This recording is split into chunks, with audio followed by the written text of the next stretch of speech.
रामायुध अंकृत ग्रह शोभा बरनी न जाय।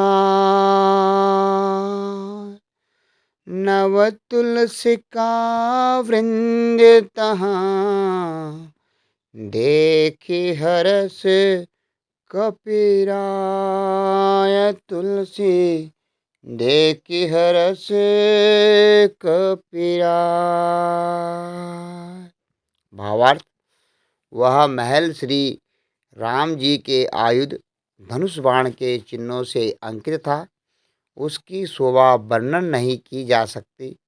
वहाँ नवीन नवीन तुलसी के वृक्ष समूह को देखकर कपिराज श्री हनुमान जी हर्षित हुए।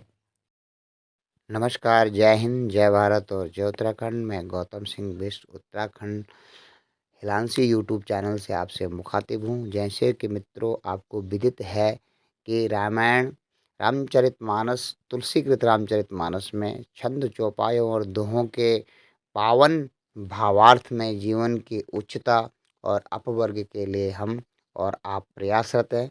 और इस श्रृंखला में आप जानते हैं कि जब भगवान राम सीता के विरह में थे और हनुमान जी मुद्रिका लेकर के लंका में प्रवेश करते हैं, और सुंदर कांड का यह संदर्भ है। और जब वे लंका में पहुंचते हैं, चारों तरफ घूम के वो जब देखते हैं तो उनको एक ऐसा घर दिखाई देता है जिस पर कि प्रभु श्री रामचंद्र जी के धनुष बाणों का चिन्ह अंकित था।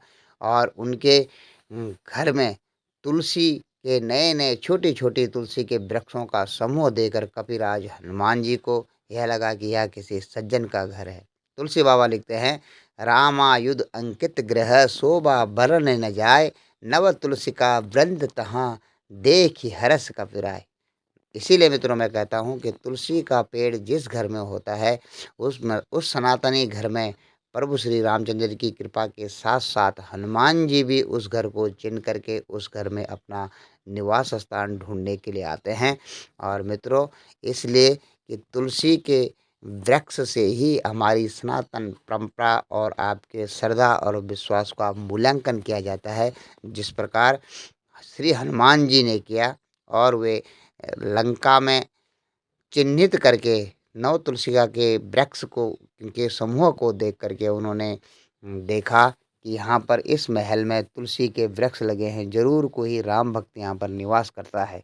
और आगे तुलसी बाबा लिखते हैं कि लंका निशिचर निकर निवासा। यहाँ कहाँ सज्जन कर वासा। मनु महु तरक करे कपिला गाते ही समय विभीषण जागा। भावार्थ, लंका तो राक्षसों के समूह का निवास स्थान है, यहाँ सज्जन साधु पुरुष का निवास कहाँ। यह सोचकर हनुमान जी मन में इस प्रकार का तर्क करने लगे। उसी समय श्री विभीषण जी जागे। नमस्कार मित्रों, आप जानते हैं कि जब हनुमान जी ने लंका में प्रवेश किया तो चारों तरफ उन्होंने तुलसी बाबा ने इसका वर्णन किया है। छंद में बड़ा मधुर छंद में उन्होंने उसका वर्णन किया है कि लंका में चारों तरफ निशाचर खल समूह के समूह घूम रहे हैं, खैर मनुष्यों का भक्षण कर रहे हैं और जानवरों का भक्षण कर रहे हैं। इस प्रकार का वहाँ पे जो दृश्य देखने को मिला, और उन घरों के बीच में ही एक महल उनको दिखाई दिया जिस पे राम नाम अंकित था, और राम जी के चिन्ह धनुष बाण उस पे अंकित थे, और नौ तुलसिका के पेड़ वहाँ पर लगे हुए थे। तो तुलसी बाबा कहते हैं कि भगवान श्री हनुमान जी ने वहाँ पर यह विचार किया, लंका निशिचर निकर निवासा। यहाँ कहाँ सज्जन करवासा। लंका तो निशाचरों का निवास स्थान है, यहाँ पर सज्जन पुरुष का निवास कहाँ हो सकता है।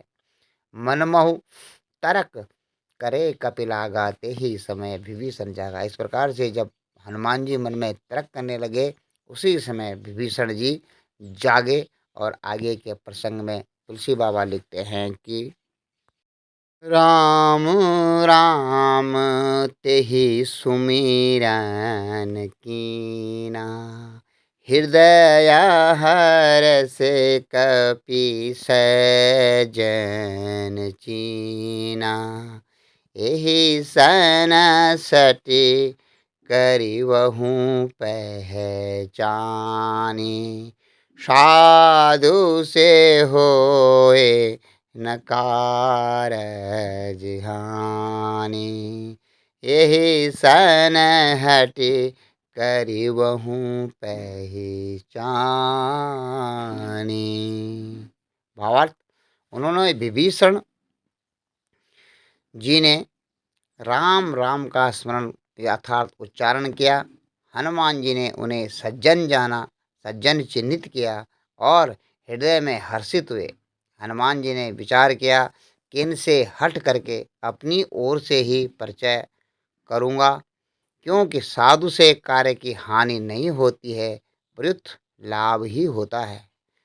मित्रों, यहाँ पर जब विभीषण जी उठते हैं तो सबसे पहले राम नाम का सुमरन करते हैं। जैसे उन्होंने राम नाम का सुमरन किया, हनुमान जी ने तुरंत ही पहचान लिया कि ये राम भगत हैं और ये साधु पुरुष हैं। अर्थात मैं अपनी ओर से अपना परिचय इनको दूंगा और कभी भी साधु पुरुषों से मिल करके आपके कल्याण की, आपके कार्य की, आपके उन्नति की कभी हानि नहीं होती है, परंतु उसमें लाभ ही होता है। और तुलसी बाबा यहाँ पर लिखते हैं, राम नाम ते सुमिरन कीना, हृदय हरष कपि सज्जन चीना। यही सन हट करवहु पहचानी, साधु से होय न कारज हानि। साधु से कभी कार्य की हानि नहीं होती है। और अगले चौपाई में तुलसी बाबा लिखते हैं कि विप्रेरूप धरि बचन सुनाए, सुनत विभीषण उठि ताहाँ आए। करी प्रणाम पूछी कुशलाई, विप्र कहऊँ निज कथा बुझाई। करी प्रणाम पूछी कुशलाई। भावार्थ, ब्राह्मण का रूप धर के हनुमान जी ने उन्हें वचन सुनाए, अर्थात उनको पुकारा। सुनते ही विभीषण जी उठ करके वहाँ आए, प्रणाम करके कुशल पूछी और कहा कि हे ब्राह्मण देव, अपनी कथा समझाकर कहिए।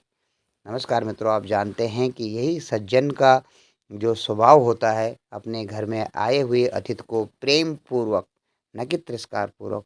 अब आपके घर में जो पहली बार आता है वह आपका अतिथि है, उससे आप प्रेम पूर्वक बात करेंगे। ये आपके स्वभाव को, आपके संस्कृति को, आपके खानदान की परंपरा को दर्शाता है कि आपका किस प्रकार के आप इंसान हैं। सज्जन इंसान हैं, साधु इंसान हैं, असाधु इंसान हैं।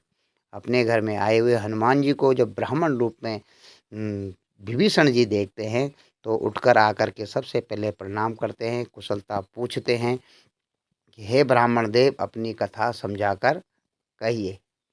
और आगे के दोहे में तुलसी बाबा कहते हैं कि तुम हरिदासन माहू को ही, मोरे हृदय प्रीति अति होई।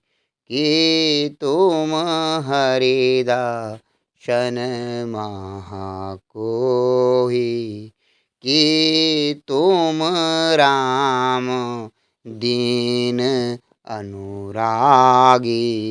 आया हूँ मोहि करन बड़ भागी। कि तुम राम दीन अनुरागी। भावार्थ, क्या आप हरि भक्तों में से कोई है? क्योंकि आपको देखकर मेरे हृदय में अत्यंत प्रेम उमड़ रहा है। अथवा क्या आप दीनों से प्रेम करने वाले स्वयं श्री राम जी ही हैं, जो बड़े बड़भागी बनाने, घर बैठे दर्शन देकर कृतार्थ करने के लिए आए हैं। नमस्कार मित्रों, ये है साधु पुरुष की पहचान। और साधु पुरुष को चिनने का तरीका हनुमान जी आपको बताते हैं कि जिसके अंदर राम नाम हो, श्रद्धा हो, विश्वास हो, अतिथि के लिए सेवा भाव हो, वह परिवार सज्जनों का परिवार होता है। और उस परिवार में आप जानते हैं कि सज्जनों से कभी कार्य की उन्नति की और अपने जीवन के कल्याण की, कभी पुण्यों की कभी हानि नहीं होती है। उससे आपको पहचान, अपनी तरफ से पहचान बढ़ानी चाहिए। और यहाँ पर जैसे ही भगवान हनुमान जी जब उनसे अपनी पहचान कहते हैं, उनको पुकारते हैं, तो विभीषण जी उनको हृदय से उनका स्वागत करते हैं और कहते हैं कि तुम हरिदासन मह कोई, क्या तुम हरि के दास भगवान के भक्तों में कोई शिरोमणि हो कि मेरे हृदय प्रीत अति हुई। मेरे हृदय में इस प्रकार से अत्यंत प्रेम उमड़ रहा है, स्नेह उमड़ रहा है। अतिथि के लिए हर इंसान के हर हृदय में ऐसा प्रेम उमड़ना चाहिए कि जैसे कि आपके घर भगवान ही आए हों। इस प्रकार से कहते हैं कि तुम हरदासन मई को ही मोरे हृदय प्रीति अति होई, कि तुम राम दीन अनुरागी आयो हूँ मोह करन बड़भागी। क्या तुम रामचंद्र जी ही हो और मुझे बड़भागी अर्थात मुझे कृतार्थ करने के लिए मेरे घर में ही आकर आपने दर्शन दिए हैं। अर्थात वह हनुमान जी को भी राम जी का ही रूप समझ करके उनकी आवा भगत करते हैं। तो ये है मित्रों सज्जन की पहचान। आपके घर में अगर कोई आपका दुश्मन भी आता है तो उसको आपको अतिथि के रूप में, जो पहले कभी ना आया हो, प्रेम पूर्वक व्यवहार करना चाहिए। इससे पता लगता है कि आपका घर घर है या शमशान है, या आपके घर के रीति रिवाज और उसमें किस प्रकार के धर्म के इंसान, सनातनी धर्म के इंसान रहते हैं। सर्वप्रथम जैसे पहले के ज़माने में सनातनी लोग रहते थे, जो अपने घर में जिसके आने की तिथि पता न हो, जब वो घर में आता था तो उसका किस प्रकार स्नेह से उसका स्वागत किया जाता था, यह रामायण में तुलसी बाबा लिखते हैं। और आप सब मित्रों से मेरा अनुरोध है कि आपके घर में जो भी अतिथि आए, कहते हैं आवत ही हर्षत नहीं, नैनन नहीं सने, तुलसी तहाँ न जाइए चाह कंचन बरसे ने। जब आप किसी के घर में जाते हैं और उनके घर में आपके लिए उनके नेत्रों में स्नेह नहीं है, तो वहाँ आपका जाना आपके कल्याण की हानि करता है। उस घर में नहीं जाना चाहिए। वह चाहे कितना भी प्रिय का घर क्यों न हो, कितने ही वहाँ पर सोने की वर्षा क्यों न हो रही हो, तभी उस घर में जाने से आपका अपमान ही होगा।